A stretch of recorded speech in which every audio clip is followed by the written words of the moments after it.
Olá, o tema da aula de hoje é características individuais do consumidor. O processo de decisão do consumidor recebe influências tanto de fatores ambientais como de características individuais do consumidor. Como vocês podem perceber, aqui nós temos o processo decisório do consumidor, que é o encadeamento de atividades, de etapas, que inicia pelo reconhecimento do problema, em seguida pela busca de informações, depois para a avaliação de alternativas de decisão, o ato de compra e, por fim, o consumo, a avaliação pós-compra e o descarte. Essas atividades geram setas ascendentes do consumo para a avaliação de alternativas de decisão e também do consumo para o reconhecimento do problema. Todas essas etapas recebem influências das variáveis externas e internas. As influências ambientais, que são variáveis externas, e as diferenças individuais, que são variáveis internas. Como vocês podem perceber no esquema, as setas ascendentes tracejadas funcionam como feedback, ou seja, como um retorno de informação de uma etapa para outras etapas.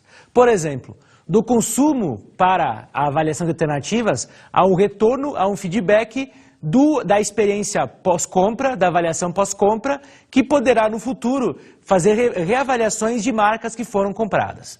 Já o feedback, o retorno do consumo para o reconhecimento do problema, já está relacionado a reavaliações, a feedbacks quanto à avaliação de necessidades, a novas necessidades, ou se é realmente necessário estar saciando determinada saciedade. Também pode-se perceber que são setas que vêm das variáveis ambientais e das características individuais e interferem em todo o processo de decisão.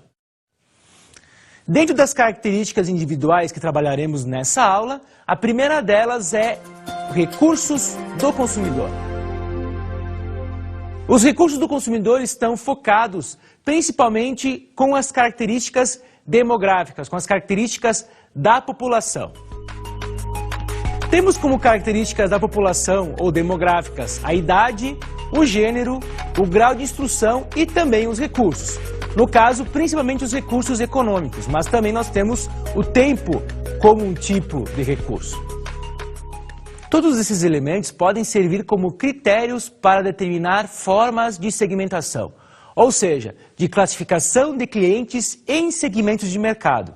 Uma vez que, como nós sabemos, as pessoas dificilmente vão ser consideradas como um indivíduo sendo um segmento de mercado. Nós teremos que buscar pessoas com características semelhantes para poder traçar estratégias de marketing.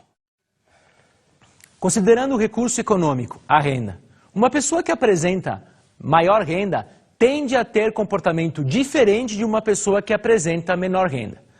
As pessoas com maior renda tendem a gastar mais em produtos de maior qualidade, produtos exclusivos ou, então, produtos de luxo, em serviços ligados à área cultural e também serviços de lazer. Já pessoas de menor renda, em função da limitação de renda, da limitação de recurso econômico, tendem a gastar menos dinheiro em atividades de lazer e atividades culturais. Outro recurso que podemos considerar dentro desse tópico é o tempo. E sabemos que as pessoas na atualidade têm muito menos tempo disponível do que existia no passado. Nesse aspecto deve ser considerado o tempo como um recurso limitado, diferentemente do recurso financeiro. O tempo, por ser limitado, então, torna-se precioso e as empresas devem saber muito bem utilizar o tempo disponível das pessoas. Isto tudo porque as pessoas com menos tempo começam a dar mais valor para ele.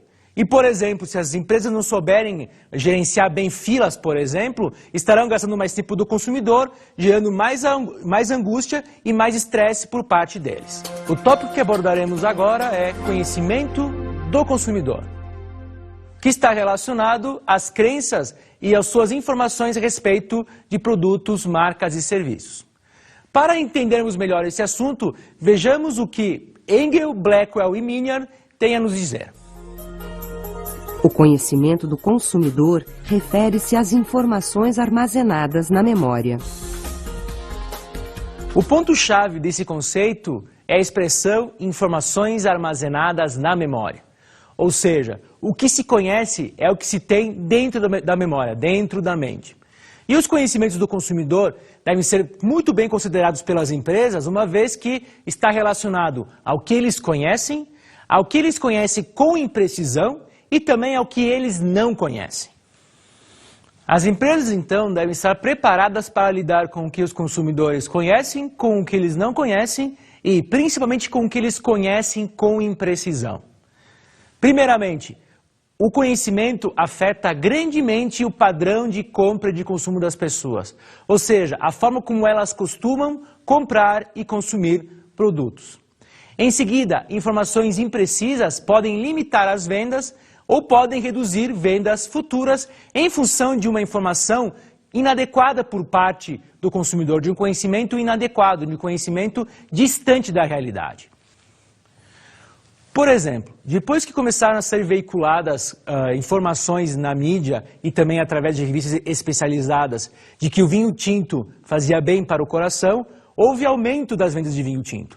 Isso também aconteceu com as vendas dos espumantes da Serra Gaúcha, a partir do momento que começou a ser veiculado que nesse local eram produzidos um dos melhores espumantes do mundo. Ou seja, houve mudança no conhecimento do consumidor e informações relacionadas a determinados produtos e serviços. Por outro lado, também nós temos exemplos de consumidores que apresentam percepções erradas a respeito de algumas empresas. Eles apresentam conhecimento de que uma empresa não possui certo produto ou de que uma loja é muito cara, o que na realidade não acontece. Isso então, por não haver um conhecimento mais adequado, isso interfere nas vendas. Como podemos perceber, se o consumidor considera que um produto não pode ser encontrado em uma loja, dificilmente ele entrará naquela loja, mesmo que ela tenha aquele produto disponível. Trabalharemos agora com a personalidade, valores, estilos de vida e autoconceito. Primeiramente, é importante falar um pouco de características psicográficas. De acordo com Scheff, Mittal e Newman, características psicográficas são aquelas que descrevem os consumidores em termos psicológicos e comportamentais. Ou seja, há uma classificação de consumidores não por suas características demográficas, como por exemplo, ou renda, ou idade, ou grau de instrução, mas sim por características psicológicas e comportamentais. E dentre delas estão relacionadas a personalidade, os valores, os estilos de vida e o autoconceito. Trabalhemos primeiro com personalidade. Personalidade, segundo Scheff, Mittal e Newman, refere-se ao modo consistente do consumidor responder ao ambiente. Em outras palavras, é o padrão consistente de comportamento, ou seja, que por muito tempo continua acontecendo. Temos como tipos de personalidades em relação a isso aí, pessoas agressivas, pessoas sociáveis, pessoas conservadoras, pessoas inovadoras ou então pessoas dóceis. Fica claro que aí há um padrão consistente de comportamento, há uma repetição de comportamento que vai interferir principalmente nas estratégias de marketing, uma vez que pode-se produzir produtos e serviços, oferecer a pessoas com características específicas, no caso, pessoas com personalidades específicas. Uma pessoa inovadora, por exemplo, pode ter menos lealdade do que pessoas mais conservadoras. Uma pessoa inovadora procura sempre produtos novos ou produtos com tecnologia diferente. Já pessoas mais conservadoras, com uma personalidade mais conservadora, procuram comprar produtos mais tradicionais. Nesse aspecto, como é que as empresas podem entender melhor esse tipo de personalidade? Entender melhor como a personalidade pode ser utilizada ao seu favor. Muitas técnicas podem ser utilizadas, como por exemplo a observação ou até mesmo algumas técnicas de neurolinguística que procuram entender um pouco mais algumas características psicológicas e também a personalidade dos indivíduos. Quanto aos estilos de vida, conforme Engel, Blackwell e Miniar, se referem à forma como as pessoas vivem, gastam o seu tempo e gastam o seu dinheiro. Os estilos de vida recebem influência de vários elementos, de diversas variáveis, como por exemplo, a classe social, o gênero, a etnia, a própria genética, além de cultura, grupos de referência, valores e a própria personalidade. Os estilos de vida, portanto, refletirão nas atitudes e nas opiniões dos consumidores. Isso é importante para as empresas terem em mente, uma vez que se pode também oferecer produtos e serviços específicos conforme o estilo de vida. Outro tópico importante nesse aspecto são os valores. Valores se referem aos princípios pelos quais as pessoas vivem. Nesse caso, o valor é muito mais duradouro do que um estilo de vida, mesmo que tenha algumas semelhanças. Os estilos de vida mudam com mais frequência do que os valores. Por exemplo, uma pessoa pode valorizar a democracia, pode valorizar a igualdade, mas pode com o tempo mudar os seus estilos de vida. Podemos tomar como exemplo uma pessoa que no passado era mais pobre e com o tempo foi enriquecendo.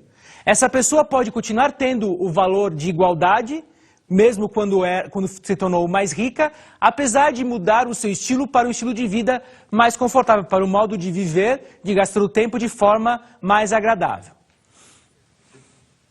Outro ponto importante é o autoconceito. O autoconceito tem relação a uma ideia do que a pessoa é e do que ela gostaria de ser. Em outras palavras, é o eu real e o eu ideal. No caso do autoconceito, também se pode traçar estratégias de marketing, uma vez que se procura identificar a que grupos que essas pessoas, com o seu eu ideal, que elas gostariam de ser, podem procurar e também oferecer produtos específicos para isso. O autoconceito está relacionado diretamente, então, com a imagem da pessoa que a pessoa tem sobre o que ela é na atualidade e sobre o que ela gostaria de ser. O que pode, então, interferir em grupos de referência, em grupos no quais ela gostaria de participar. Podemos perceber, então, que essas características que vimos ligadas às características psicográficas, como personalidade, valores, estilos de vida, até mesmo o autoconceito, podem ser utilizadas para classificar clientes, para definir segmentos de mercado.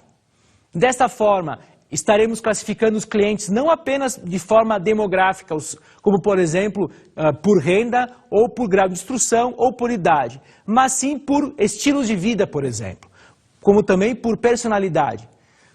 O estilo de vida pode ser de uma pessoa que pode ser relacionada à juventude, pode transparecer algumas características que não ficam presentes quando se trabalha com variáveis demográficas. Um exemplo relacionado a isso é a moda dos anos 70 e 80 que retornou para a atualidade. Algumas pessoas que podem ser encaradas como estilo jovem, mesmo que tenham uma idade mais avançada, voltaram a usar essas roupas, assim como adolescentes com uma idade menor. Outro ponto importante das características individuais do consumidor são as percepções. Inicialmente, acompanhe uma reportagem do programa Pequenas Empresas, Grandes Negócios, que trata do serviço de Lan House e de que forma a percepção pode estar relacionada a isso. Internautas ampliam a rede de relacionamentos e garantem bons negócios para quem aposta na internet. Veja só. Bastam alguns cliques e a conversa está no ar. Tô te ouvindo, pode falar. Os sites de relacionamento movimentam esta lan house. 80% dos clientes vêm aqui para conversar com amigos e namorados. É legal, né? Pelo menos manter contato, o telefone tá caro, né? Daí fica conversando mais fácil pela internet. Venho mais para encontrar os amigos e aproveitar para usar o equipamento do lugar, que é bem melhor que em casa. O empresário Ari Marcos montou a Lan House em maio de 2008. Investiu R$50 mil na reforma deste espaço, na compra de móveis, softwares e 22 computadores. As pessoas cada vez mais procuram interagir, conversar, né? Achar pessoas, conversar com pessoas, né? Então é muito interessante esse ramo porque é uma coisa que está sempre crescendo, né? O empresário instalou um sistema veloz com conexão de 10 mega. Um software gerencia o tempo dos usuários. Cada computador tem câmera e fone de ouvido. A empresa cobra R$4 por hora. Quanto mais tempo os clientes ficam aqui, maiores os lucros. A estratégia é oferecer conforto. Ar-condicionado, cadeira giratória, macia e com encosto reclinável aumentam a permanência do usuário. Quanto tempo você está aqui? Mais ou menos 1h30. Não dói as costas? Não, a cadeira é bem confortável. Quando você cansa da posição, você muda. Ela é bem prática, assim. Quem fica muito tempo quer comer ou beber alguma coisa. A Lan House também oferece lanches que respondem por 15% do faturamento da casa. Nesse negócio, o preço é diferencial. A empresa conquista mercado com promoções. Quem compra mais tempo na internet paga menos por hora. O desconto chega a 25%. E cliente que indica um amigo ganha internet de graça por um período. Em 3 meses nós conseguimos mais 200 clientes para a Lan House com essas promoções. Para quem deseja privacidade, a Lan House oferece sala fechada. Mas a empresa bloqueia alguns tipos de acessos. Por exemplo, sites pornográficos na Lan House. Vai espantar cliente, né? Porque os outros clientes vão ver e o pessoal vai embora. Então, aqui nós proibimos. Em um ano de funcionamento, a empresa conquistou 1.800 clientes fixos. O empresário aposta no mercado e quer dobrar o movimento em 2 anos. Vimos nesse exemplo que o empreendedor da Lan House procura oferecer serviços adequados aos consumidores, equipamentos também adequados que permitam uma maior agilidade no acesso à internet, assim como também um local agradável para se ficar, bem como a alimentação, caso a pessoa quiser comprar alguma coisa. Por que esse exemplo tem relação com percepção? Porque tem relação com os 5 sentidos do nosso corpo: a audição, a visão, o olfato, o paladar e o tato. Na verdade, nesse caso, estão presentes esses elementos, uma vez que os consumidores saem dessa Lan House com uma percepção de local agradável e também tem outras formas de estimulação dos seus sentidos. Percepção, então, está relacionada à forma como percebemos as coisas, como os nossos sentidos, como os nossos 5 sentidos percebem o seu ambiente, reage ao ambiente. Percepções se referem a sensações selecionadas, organizadas e interpretadas. Em outras palavras, como nossos sentidos reagem ao ambiente, como o olfato, como a audição, como o tato, como o paladar e como a visão reagem ao ambiente que está presente através de cheiros, através de cores, através de sons, através de texturas. Na realidade, com as percepções podem ser descritas várias ações em relação às estratégias de marketing. Nós temos, por exemplo, o uso das cores em pontos de venda ou em embalagens. Uma cor mais fria, como por exemplo o azul ou verde, tem mais relação com tranquilidade ou então limpeza. Muitos produtos, muitos enxaguadores bucais ou até pasta de dente, têm cores ligadas ao verde ou então ao azul para transmitir um maior frescor. Nós temos também, por outro lado, restaurantes com paredes laranjas, já que se sabe que o laranja aumenta o apetite das pessoas. Também temos relação, por exemplo, com o uso de texturas nos ambientes, ou até mesmo cheiros ou músicas. Muitas empresas de móveis, por exemplo, fazem com que as pessoas procurem sentar em sofás para sentir a textura do sofá, ou até mesmo passar a mão no tecido para sentir se ele é agradável ou não. Também nós temos supermercados que utilizam músicas mais agradáveis, mais lentas, para fazer com que as pessoas permaneçam mais tempo no ponto de venda. Nas próprias lanchonetes, o uso de móveis de consistência mais dura, que geram menos conforto para as pessoas, é uma forma com que estas fiquem menos tempo no ponto de venda. Também nós temos músicas utilizadas em pontos de venda mais relacionados aos estilos das pessoas que consomem nessas lojas, como por exemplo, música mais para adolescentes em roupas para esse tipo de público. Outro ponto importante como característica individual está relacionado às atitudes. As atitudes têm relação com gostar ou não de alguma coisa, com gostos e com aversões. Na realidade, a atitude tem a ver com uma avaliação consistente do consumidor em relação a determinado produto, marca ou serviço. Como vocês podem perceber, crenças e sentimentos geram uma atitude que, por sua vez, apresentará uma influência na intenção comportamental que, por sua vez, interferirá no comportamento propriamente dito. As empresas precisam se preocupar com as atitudes porque elas têm relação direta com a imagem que um consumidor tem de um produto, de uma empresa, de uma marca ou de um serviço. É a partir das atitudes que se pode aumentar ou não as vendas. Se uma pessoa, um consumidor, tem uma atitude negativa em relação a certa marca ou produto, esse produto com certeza venderá menos por a pessoa ter uma certa aversão a isso. O outro tópico dentro das características individuais está relacionado às motivações e necessidades. Motivação é o que move as pessoas. É a força motriz que gera comportamentos. Motivação é o estado de emoção ou excitação que impele o comportamento na direção de um alvo, buscando atender a uma necessidade. Vimos com essa definição que motivação tem a ver com o movimento, e mais precisamente com atingir objetivos. É a partir de uma necessidade não satisfeita que as pessoas se motivam para comprar um produto e um serviço. Importante então destacar que a motivação tem relação direta com a necessidade, e o profissional de marketing deve entender como essas necessidades se apresentam para poder satisfazê-las. E nesse caso também é importante destacar que a motivação não é de ordem externa, mas sim de ordem interna. Ou seja, é um movimento que vem da pessoa. Empresas e profissionais não vão motivar as pessoas. Na realidade, são elas que se motivam para fazer alguma coisa. O que as empresas fazem é estimular ou incentivar as pessoas a comprar produtos ou serviços. Mas, novamente, a necessidade e a motivação que são internas levam a um objetivo que deve ser alcançado, que é comprar um produto ou um serviço.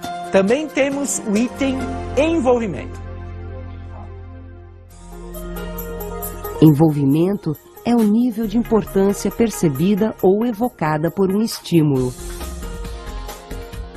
O ponto-chave no envolvimento é a expressão relevância pessoal. Em outras palavras, a importância que o consumidor dá para determinada situação, que pode ser, por exemplo, a compra de um automóvel, que é um produto de alto envolvimento. E por que o automóvel é um produto de alto envolvimento? Porque a pessoa vai procurar mais informações para a tomada de decisão e vai, portanto, se envolver muito mais com essa compra, até porque é uma compra mais arriscada em função do valor envolvido. E as empresas, nesse caso, devem estar atentas ao que são produtos de maior envolvimento para poder traçar estratégias que facilitem o processo de decisão do consumidor. Outro ponto importante está ligado às emoções e sentimentos. Primeiramente, vejamos um conceito. Emoções são a consciência de ocorrência de alguma excitação fisiológica, seguida por uma resposta comportamental, juntamente com o significado de ambas. A emoção, portanto, está relacionada a uma reação que nós temos ao ambiente que estamos presentes. Como emoções podemos ter a raiva, o espanto, o humor, a alegria, a tristeza, a melancolia. Todas essas situações interferirão de uma forma ou de outra na forma como as pessoas compram ou consomem determinados produtos ou serviços. Nós, como seres humanos, não somos seres racionais. Nós somos razão e muito mais emoção. Mesmo que nós temos uma cognição ou uma avaliação de alternativas, uma tomada de decisão mais racional, o momento que estamos comprando em uma loja pode ter interferência de uma emoção nossa, como, por exemplo, uma ansiedade ou uma raiva em função de ter sido mal atendido. As emoções podem ser utilizadas com os profissionais de marketing com o que chamamos de marketing de experiência. O marketing de experiência, que tem relação como, por exemplo, turismo e entretenimento, como em parques e diversões, é uma forma de se lidar com as emoções de maneira a agregar valor para a empresa. Com as emoções, principalmente positivas, as empresas podem fazer com que os consumidores tenham momentos memoráveis e que vão ser lembrados para a vida inteira, o que pode aumentar a lealdade. E é importante também ressaltar quanto às emoções, que as pessoas procuram evitar emoções negativas. As empresas, então, devem estar preparadas para isso, principalmente em momentos de atendimento ou em momentos que geram ansiedade no consumidor, como, por exemplo, uma fila muito grande. Outro tópico é a aprendizagem. Temos relação aí, portanto, a forma como o cliente, como o consumidor, aprende a respeito de produtos e a respeito de serviços. A aprendizagem ocorre pela experiência que gera mudanças em conhecimentos, comportamentos e atitudes. Ou seja, há o elemento mudança presente quando se fala em aprendizagem. Podemos ter uma abordagem de aprendizagem mais cognitiva e uma abordagem comportamentalista. Na abordagem cognitiva, o foco é na mudança ou no reforço de conhecimento e entendimento. Já na abordagem comportamentalista, o foco é a aprendizagem como mudança de comportamento. É importante destacar que a aprendizagem serve para se entender como os consumidores aprendem a usar produtos, aprendem a negociar ou até mesmo aprendem a avaliar novas marcas e inovações no mercado. Na abordagem cognitiva, por exemplo, uma pessoa pode ter mudado o seu conhecimento sobre uma marca ou sobre um serviço, ou até mesmo ter revisto os seus conhecimentos do que tinha entendido anteriormente. Já na abordagem comportamentalista, é uma pessoa que mudou o seu comportamento a partir do uso de alguns produtos. Na realidade, ela aprendeu a usar um produto de forma diferente, depois de perceber que esse produto estava dando problemas e ela não estava sabendo utilizá-lo de forma adequada. É importante destacar que a aprendizagem não é tema relevante para professores, mas também para os profissionais de marketing. É através da aprendizagem, de formas de aprendizagem, que se utilizam ferramentas no desenvolvimento de propagandas, por exemplo.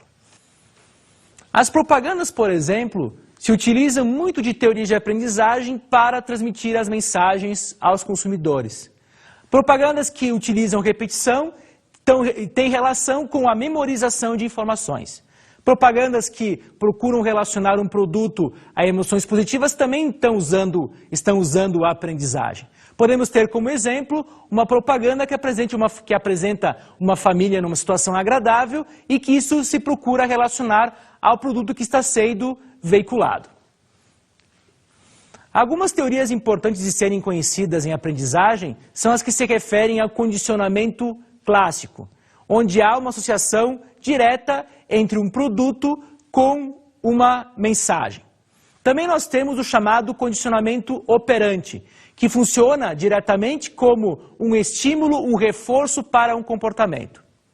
Como condicionamento clássico, nós temos o exemplo de propagandas que procuram relacionar um produto a uma sensação de prazer, a uma sensação positiva. Já no condicionamento operante, nós temos como exemplo o uso de promoções de vendas, de degustação, onde a pessoa experimenta o produto com uma forma de reforçar o comportamento que seria a compra propriamente dita. Nós também temos como condicionamento operante o uso de premiação ou mesmo de brindes para que as pessoas tenham um comportamento reforçado, ou seja, um brinde faça com que aconteça um reforço no comportamento e, portanto, uma mudança de comportamento. O condicionamento clássico surgiu com uma experiência de Pavlov, onde um cachorro associava um barulho de uma sineta a uma carne, a um alimento. Esse experimento funcionava da seguinte forma. Quando se apresentava uma carne para o animal, ele salivava e ao mesmo tempo se tocava uma sineta.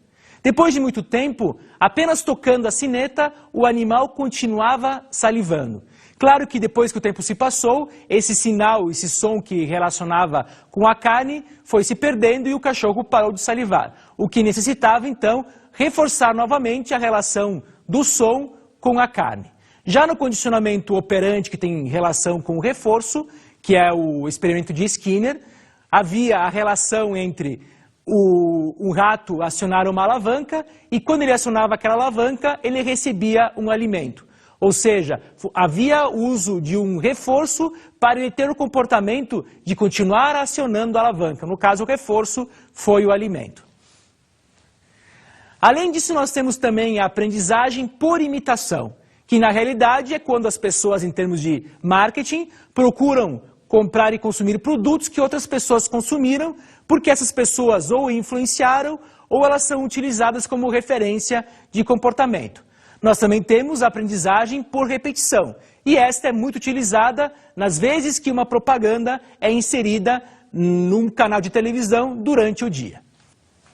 Um exemplo de aprendizagem, e especificamente de condicionamento operante, é o que o McDonald's fez no passado, quando aumentava o seu número de pontos de venda no Brasil em relação ao Big Mac.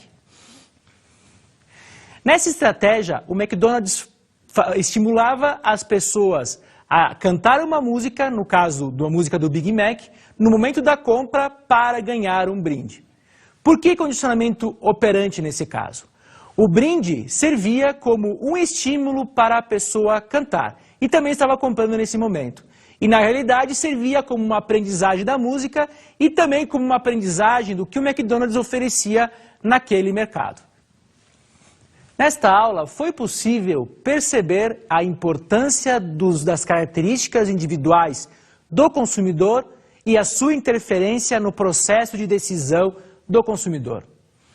É com o conhecimento dessas características que as empresas podem definir estratégias de marketing para poder, da melhor maneira possível, satisfazer as necessidades e desejos do mercado. Nós vimos então que diversas dessas características de ordem interna interferem na decisão e interferem, por consequência, na compra de produtos ou serviços. Se as empresas não souberem usar, por exemplo, ou lidar de forma adequada com as emoções, com as atitudes ou mesmo com a aprendizagem, elas poderão ter problemas no mercado e redução de vendas.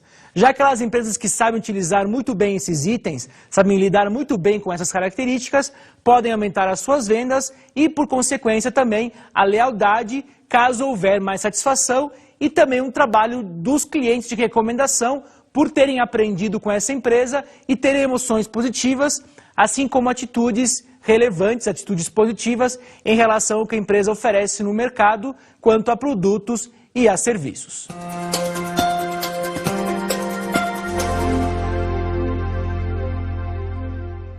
Para a aula de hoje, sugiro a leitura do livro Comportamento do Consumidor, de Eliane Carsaclian, da editora Atlas. Em especial, sugiro a leitura de 2 capítulos. O primeiro capítulo, Consumidor no Divã, que trata de algumas características individuais do consumidor, como, por exemplo, aprendizagem, atitudes e personalidade. E do terceiro capítulo, Consumidor no Processo de Compra, que trata do processamento de informações e também do envolvimento. Bons estudos!